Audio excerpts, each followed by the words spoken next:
Magandang araw mga kaibigan.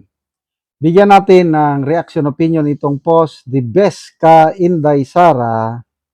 Ah, Tungkol ito sa ugong-ugong na si Senator GB Ejercito is nakahanda ng sumanib sa kampo ni Senator ah, Cayetano ito. Breaking news, literal na the good one. Senator J.B. Ejercito reportedly set to join Cayetano's majority bloc. Ito rin, kay Direk Daryl Yap na post, nagkakasunod na. Senator J.B. Ejercito join the Senate majority bloc, may be the 14th, be the best one. Talagang maugong na. Basahin natin ha. Pinoy Showbiz, sabi ito. Speculation is growing over a possible political realignment in the Senate after reports surfaced that Senator J.B. Ejercito may soon join the majority bloc led by Senate President Alan Peter Cayetano. According to highly placed insider, discussions regarding Ejercito's potential move are allegedly already taking place behind closed doors and could soon be finalized. The reported development comes amid rising tensions and shifting alliances within the Senate following the recent leadership shakeup that saw Cayetano assume the Senate presidency. Political observers are now closely watching the upper chamber ahead of Monday, May 18, as new developments could further reshape the balance of power in the Senate. While no official confirmation has yet been issued by Ejercito or Cayetano's camp, the possibility of another senator joining the majority bloc is expected to fuel fresh political discussions in the coming days. So yan, sunod-sunod na yan. Ang una kong nabasa kanina umaga, si Mr. Jason sa. Dalawa, sabi niya. Ay, tatlo pala, sabi niya. Tatlong senador ang sasama sa Brave 13 sa susunod na linggo. So ito, pinangalanan na si JB Ejercito. Okay. Sa press conference ni Senate President Cayetano nung Biyernes, narinig ko siyang nagsabi na originally may 14 na kaming kasama. Itong majority ba? 14 ang original daw yan, sabi ni SP Cayetano. Tapos, ang Senate President, hindi daw siya. Iba daw ang talagang iba ang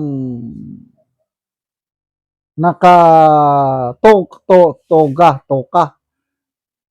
Iba ang upo, hindi siya. Hindi si SP Cayetano ngayon. I don't know anong nangyari. Bakit yung isa biglang umatras kaya naging 13? At bakit bigla si Cayetano ang naging Senate President? So, sino yung umatras? Yung pang 14. Kung ako yung tatanungin, baka yan si JB Ejercito. Originally kasama siya. Kaya lang, playing safe siguro, nag-abstain lang muna. Ngayon, nakumbinsi kasi ang kapatid niya nandun sa majority. At saka, good one naman talaga ito. Kasi ang nakikita, ang strength ngayon nitong majority 13, yung gusto nilang utingkayin. Tama ba yun? Tagalog ba yun? Parang Bisaya, utingkay. Gusto nilang masusing imbestigahan ang flood control scandal. Yan ang direksyon. Kaya itong si Senator JB, naniniwala ako na gusto niyang maimbestigahan ng todo ang flood control scandal. Tingnan nyo, isa siya sa mga bumawi ng signature sa partial report ni Lacson.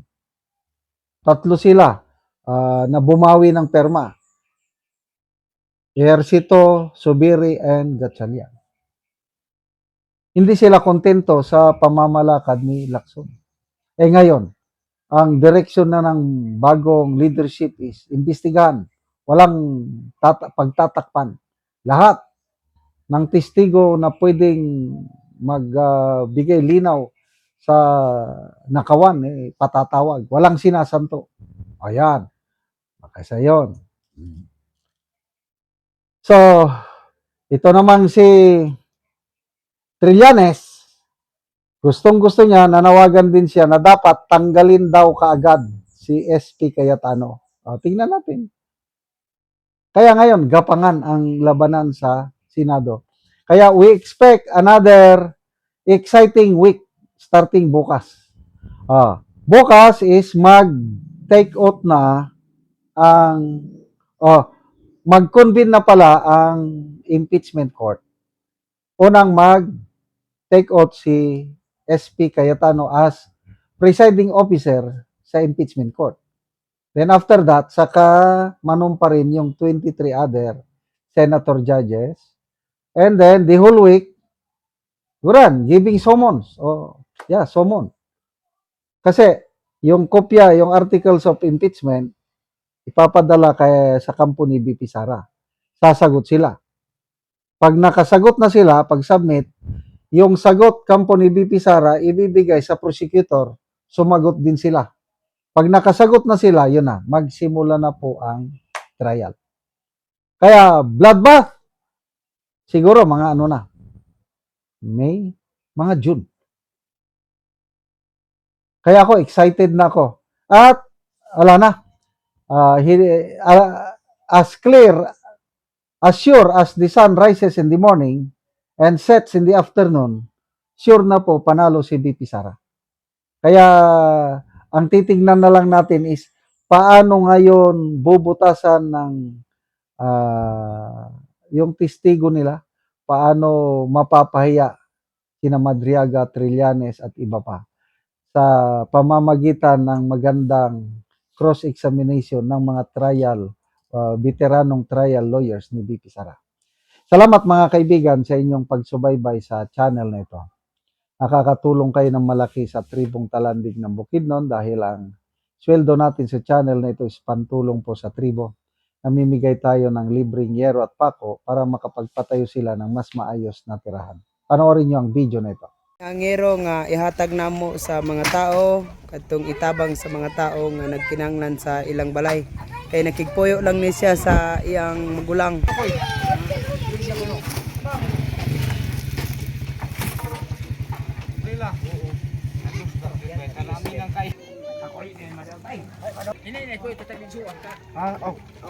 Salamat sir sa send kayo mag-atag sa ako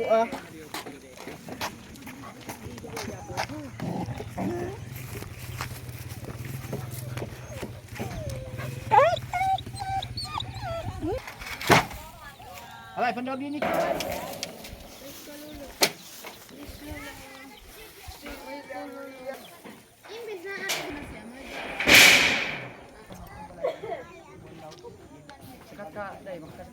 Tabangan o gero ika-30 CB na ni kabalay din sa Tin City nga nakatabang.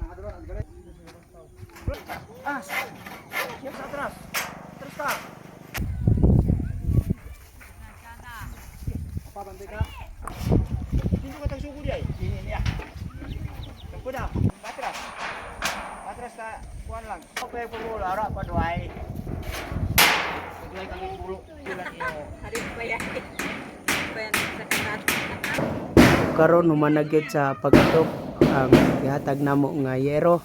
So nakabalay na gyud ang nahatagan namo gyud. Salamat sa Ginoo. Salamat sa Ginoo ug nakabalay na gid ko. Samot sa nagtabang sa Oo. Nagtabang. Ay isa pa unti. Sabi na sa nagtabang sa sin. Salamat sa Ginoo nga nakabalay ko. Ug tungod sa iya nakabalay ko karon. Kay tulo na katuig pag-ipon na nako. nagkigpuyo lang kasi mong gustoon. Sige, salamat kayo.